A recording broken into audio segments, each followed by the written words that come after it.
In a dramatic live television moment, a Labour MP found herself under fire after being caught in a lie about the contentious migrant deal.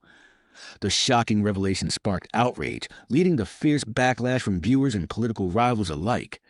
This incident raises serious questions about accountability and transparency in government. Migrant deal, my producer Elizabeth has worked out that this deal will in fact be the equivalent of turning back less than one full boat of migrants a week. Apparently, the average number of migrants in a boat is about 64. This will return just 50 per week. So pardon the pun, it's just a drop in the ocean, isn't it? Well, actually, it's really important that we've got an international agreement with France because previous governments, Conservative government, failed to do this, and the only way we're going to solve this problem is by working with the French authorities. This is a pilot scheme.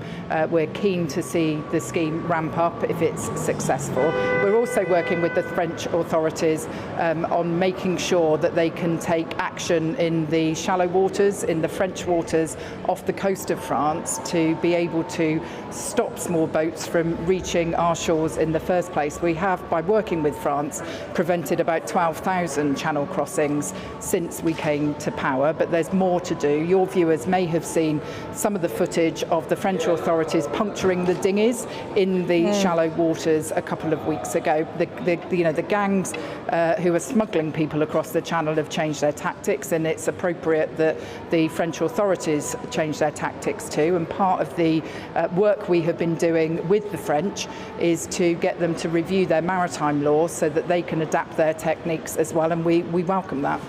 Well, I mean, puncturing dinghies is surely the least the French can do, not least because they've trousered £500 million worth of UK taxpayers' cash. Yes, we've seen them puncture dinghies, but then there's some footage today showing that there are a load of migrants disappearing over a hill while police in Calais take selfies of the dinghy that they have punctured and not chasing after those who have tried to enter our country illegally.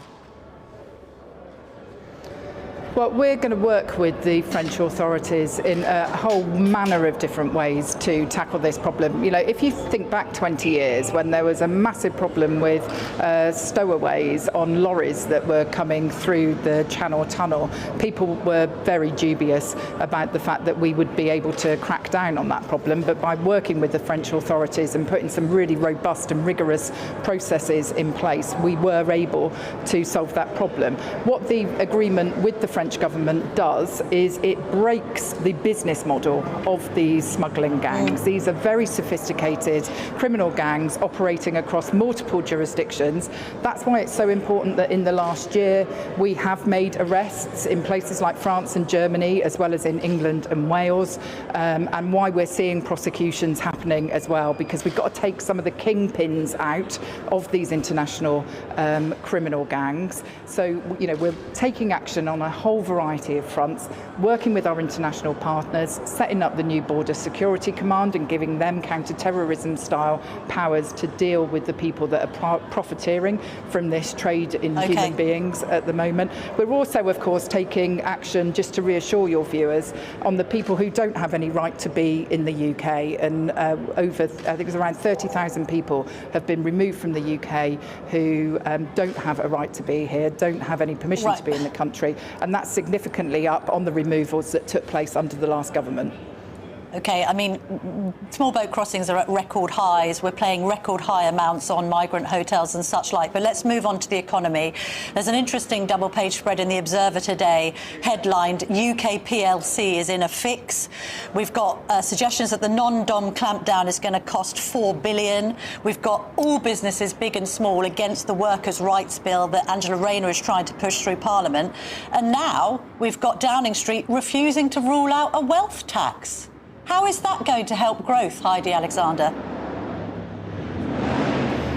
So what we saw in the first 3 months of this year was the British economy outperforming all other economies in the G7, which is the collection of most advanced economies in the world. And so, when we stood for election last year, we said that we would get the economy firing on all cylinders. We're not going to be able to do this overnight. The previous government, the Conservatives, tanked the economy over 14 years. There was stagnant growth during that time. We're not going to be able to change everything overnight. But what I would say, Camilla, is that the fact that we have secured £120 billion of inward investment since we came into office is a sign of international capital looking at the UK as a place where they want to invest. In fact, Deloitte produced a report a couple of weeks ago saying that once we had done that US trade deal, it is actually one of the, if not the most attractive place for global investors to come and set up businesses and expand their operations. Hang on.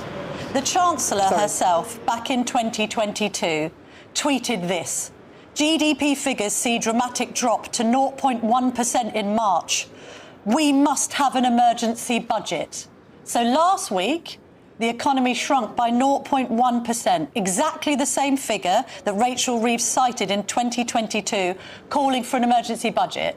So when the economy shrinks under the Conservatives, it's a national emergency. When it shrinks under Rachel Reeves, everything is going swimmingly. You can't possibly convince people that the economy right now is in a good state when you've even got The Observer, which is left-leaning, saying that the economy is tanking.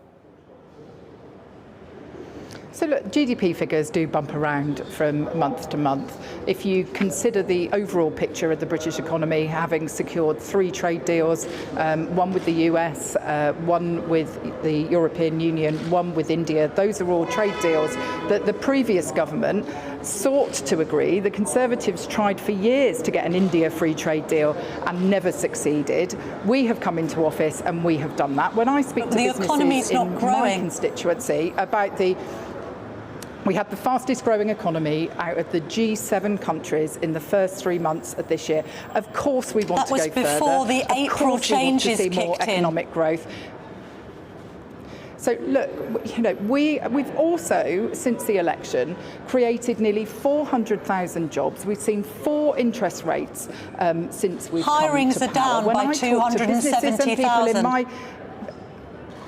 Look, when I speak to people in my constituency, businesses and ordinary householders, what they're interested in is, do I feel better off and do I have more confidence in the economy? And so, look, of course we've got more to do and we are never going to be complacent because making sure that we grow the economy so that we can invest in public services, our schools and hospitals, is the number